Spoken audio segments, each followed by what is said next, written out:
They laughed. That was their first mistake.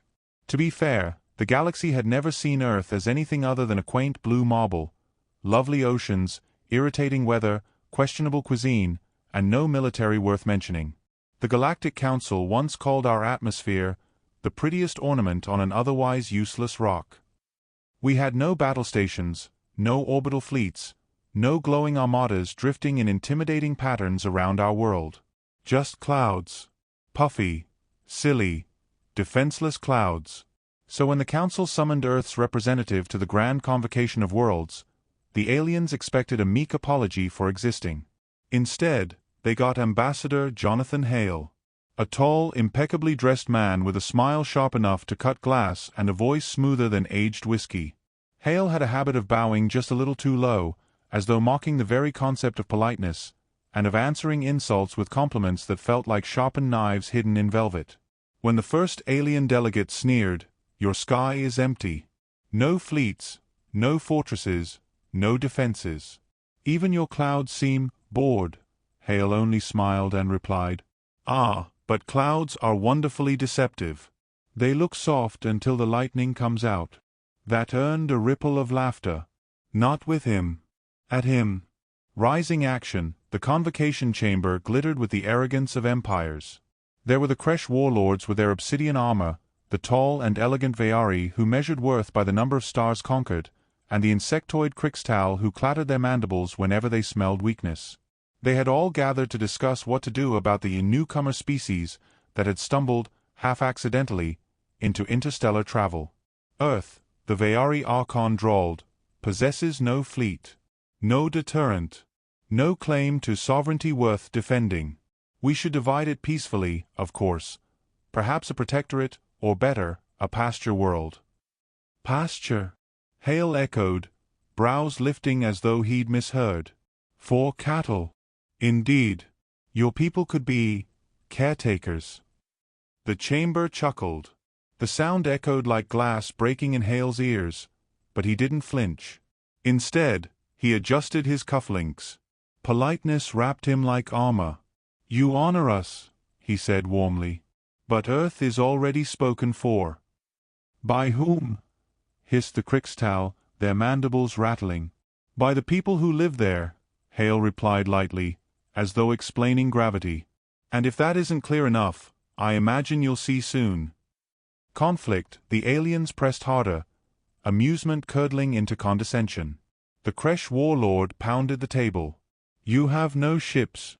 The Veari Archon smirked. "You have no sky." The Krixtal chittered. "You have no teeth." And Hale, smiling as if sharing a joke, simply nodded toward the great observation windows that curved around the chamber like a halo. "Then you should look more closely at the clouds." The aliens turned.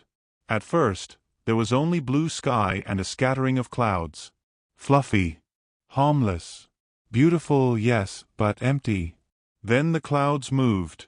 Not with the slow crawl of weather, but with purpose.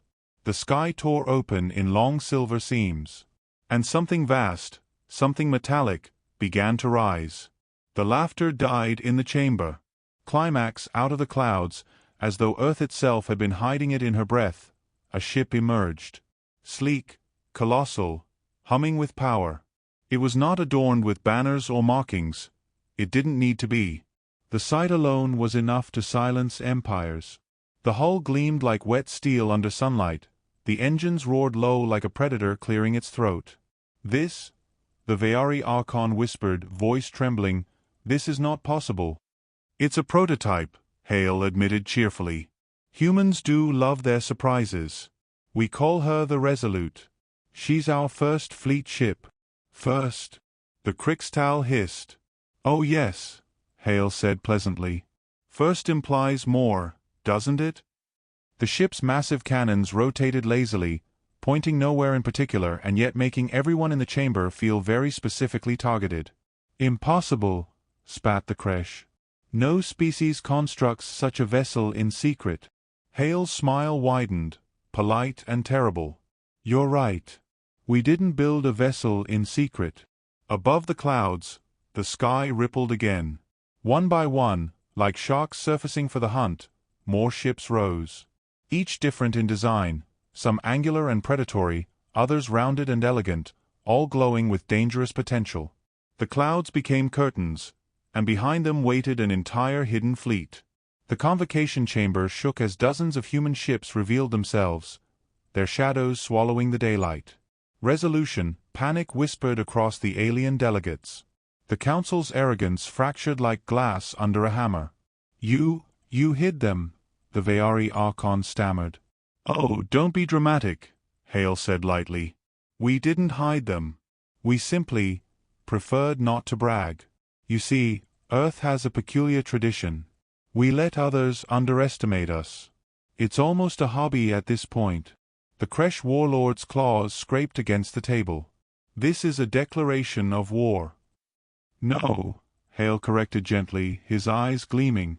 "This is a declaration of presence. War is what happens if you keep laughing." Silence pressed down, suffocating and heavy. In that silence, the human fleet hovered, a storm poised above a world everyone thought was defenseless. And then Hale leaned forward, his voice dropping to a velvet whisper. "We have a saying back home. It's rude to mock someone until you've seen what they keep in their basement." The chamber erupted, some in fear, some in awe, some in hurried calculations of survival.